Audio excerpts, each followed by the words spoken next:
Hey guys, this is Sure. hey guys, this is Nate at Pro Talk Wrestling.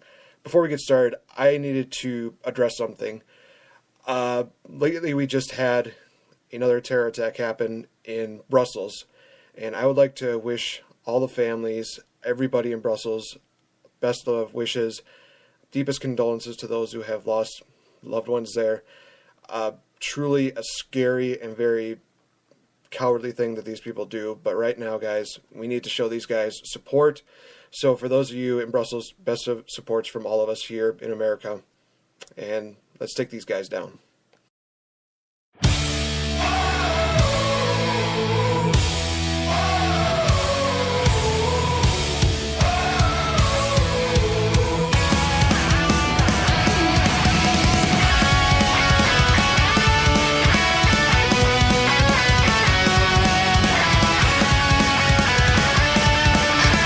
What is going on, ladies and gentlemen? My name is Nate the Great, and this is indeed the final week of Pro Talk Wrestling. This is indeed the final week that we decided to just close a chapter on my life. And you know something, guys?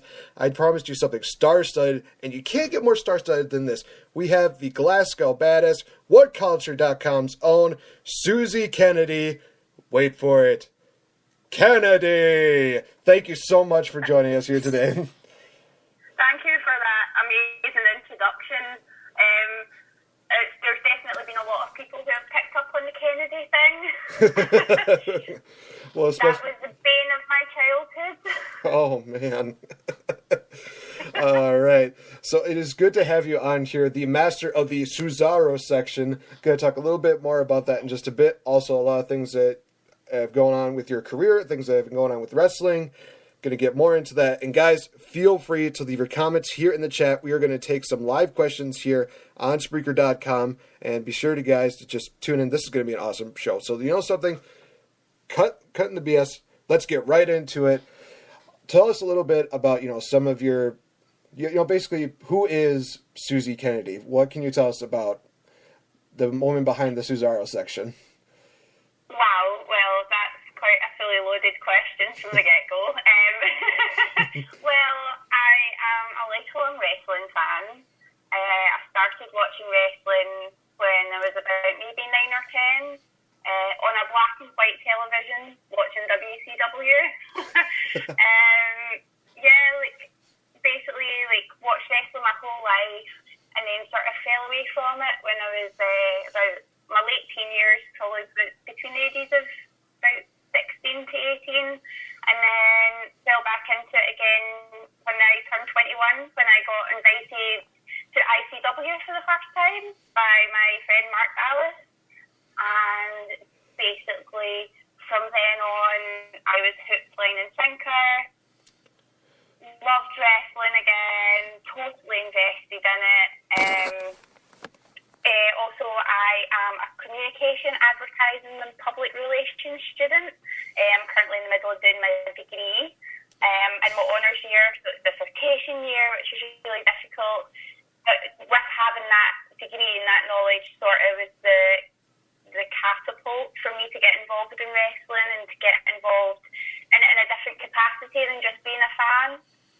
So that was how I started working backstage at shows, and then sort of naturally progressed into talent relations, and that sort of basically till I got up to this point now where What Culture sort of came knocking after a chance meet. So yeah, that's sort of my story in a nutshell at the moment anyway. That works out just perfectly. Now, when you were growing up, you mentioned that you watched a lot of WCW. Were you more of a WCW diehard fan, or were you more of like a, sometimes watch WCW here, but more like WWF independent fan, something like that? Well, WCW was the first wrestling I sort of got exposed to, just by chance of it being on UK terrestrial television. It was on Channel 4 on a Sunday night. But also as well, Sunday Night Heat was on, and that's obviously how I got exposed to now as WWE, but at the time WWF. So I sort of had a healthy balance, but I definitely was one for WWF. WWF was basically the thing that just sort of got me really into it, and I I really loved it. I picked WWF over WCW, definitely. You know, the weird thing is that somebody actually mentioned this, that WWE Network has like a lot of TV shows, but it seems like Sunday Night Heat and Velocity were like the two shows that nobody can seem to find anymore. It's really weird. Yeah, it's so strange because it was, well, for me anyway, it was a gateway to wrestling for me, and the same for a lot of people in the UK, because with Sunday Night Heat being on Channel 4, it wasn't on Sky, so you didn't have to be subscribed to Sky to be able to catch up on wrestling for the week, and I think that was what was so good about it. And I think that that's maybe what is something that WWE is maybe missing nowadays, that they don't have wrestling as such on sort of, you have to pay to see it, basically. Right. And I think it's missing out in that little free-to-watch genre, so to speak. Right. While you were growing up, who were some of your favorite wrestlers, you know, growing up? The classic wrestlers. I mean, like, back in the day, obviously. Wow. Well, my goodness, that's such a hard question because there's so many. Well, I have always been a huge Triple H fan, from like way back, sort of DX. Shawn Michaels, Undertaker. I was like crazy Matt and Jeff Hardy fan. Like I had Team Extreme posters in my room. I'm trying to think about all the posters I had in my room. Yeah, I was crazy Matt and Jeff Hardy fan. Like I loved tag team wrestling. That I was huge into tag team wrestling.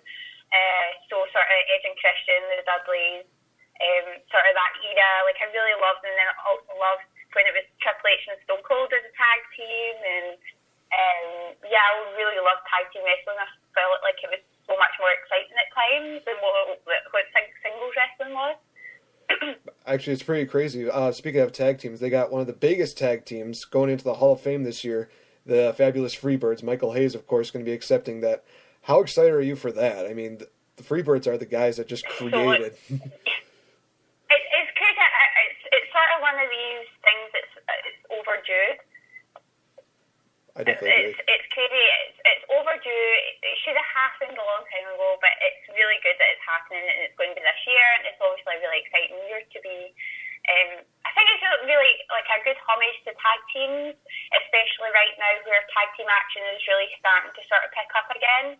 And hopefully with the induction into the Hall of Fame, this is going to be something that they'll bring up and talk about, obviously, tag team wrestling and how important it still is to the company. Oh, definitely, definitely. While you were growing up, did you ever get a chance to see like any of the independent scene wrestlers, and who was somebody that kind of, you know, stood out to you most when it came to independent wrestling? Well, when I was young, I never knew that independent wrestling existed. I was very much, from a young age, I was consumed by WWE. That was basically me till I became 21, and when I got exposed to ICW, and then pretty much got very quickly exposed to this whole other world of wrestling, which I absolutely love. In terms of independent wrestling, I didn't really get exposed to it till I was a lot older. So in terms of like older, like sort of independent scene wrestlers, I maybe don't have as much knowledge as that. But from about maybe like 4 or 5 years ago, I sort of got like a quick lesson in independence, and definitely like watching Ring of Honor was a big thing, watching Ring of Honor.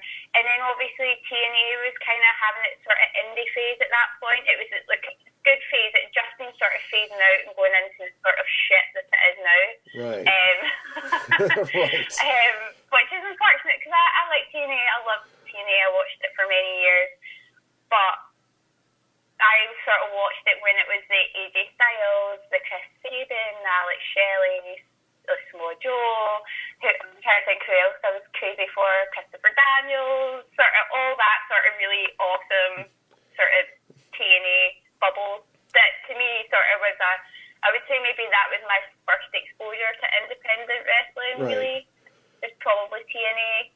So maybe talking about I was maybe between the ages of 16, 17 maybe. Right. I was actually going to say that speaking of TNA, they announced earlier this week that Bobby Roode and Eric Young actually are gone from TNA. They got released from their contracts. They had different reasons as to why. That is a big blow for TNA. I mean, honestly, you got two TNA originals, and right now they're reduced down to James Storm and Abyss. I think are the last two guys that have been there since day one. But in your mind, how big of an impact does that make for a company like TNA to have two of their original guys finally say, "This is not worth it anymore. Let's find something better"? Huge. Oh, it's a huge problem for them because this is two people who've built the company and stuck with it through its rough times, and they've basically turned around and said that they've had enough, and they're gone. And I think it's a big thing. It's a big problem for TNA. Yeah, they're trying to bring in guys and trying to make it this new thing again, which is great. And it's a shame because TNA, in a whole, with the talent that they have, it should be a very good product. But for those two guys to walk away, I think not putting the nail in the coffin, so to speak, but it's definitely going to be a bit of it's going to be a detrimental effect to the company, definitely. Oh, definitely.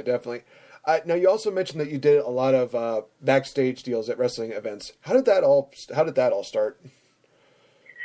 I don't. See, to be honest, I really don't know.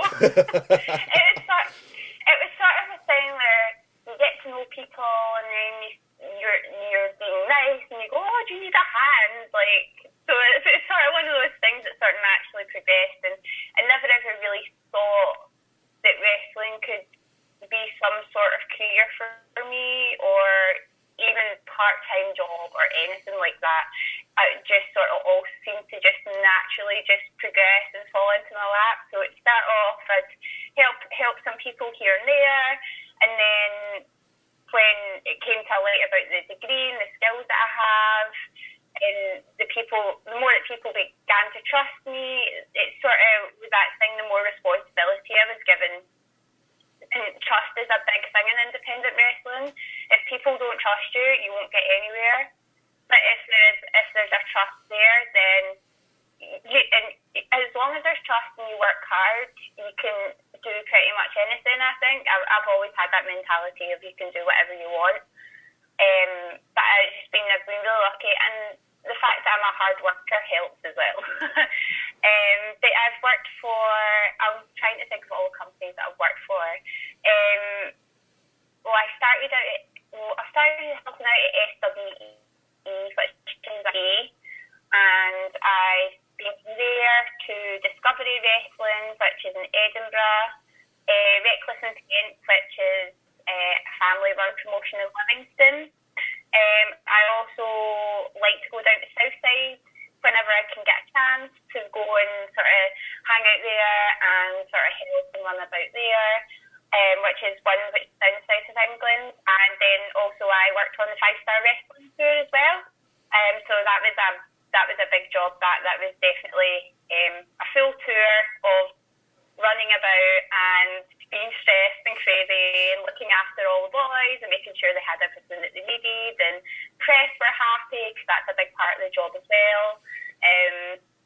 So yeah, I've sort of worked for quite a few different companies, and that's sort of where I started from anyway. Well, that must have been pretty intimidating, because a lot of people think that, professional wrestling is so male dominated that, a woman going in there, it's got to be very, very scary and very, kind of bone chilling, where you go in and it's like, oh my God, there's all these guys, and yet very hardly any girls. How was it like for you just stepping in the ring, stepping in the locker room, I should say, and seeing just all these guys there and thinking, where's the nearest girl? Where's the nearest girl?